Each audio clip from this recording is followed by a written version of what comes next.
Parti Politik Sheikh Hasina, Parti Liga Awami pada Isnin mengeluarkan video amaran mengatakan perang akan diteruskan dan menjadi lebih sengit sekiranya kerajaan sementara diketuai Muhammad Yunus tidak berundur.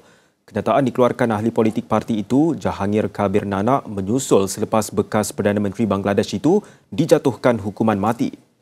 আজ যে রায় ঘোষণা করেছে এই রায়কে বাংলার জনগণ প্রত্যাখ্যান করে এই রায়কে বাংলার জনগণ মানে না মানবে না এই রায়ের প্রতিবাদে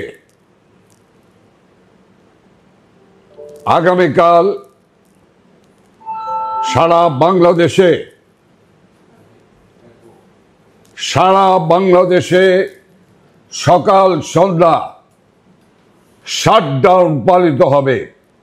আমাদের এই সংগ্রাম অবৈধ ইউনূস সরকার যতক্ষণ পর্যন্ত না স্টেপ ডাউন না হবে ততক্ষণ পর্যন্ত আমাদের সংগ্রাম, আমাদের লড়াই আরো তীব্র থেকে তীব্রতর হবে।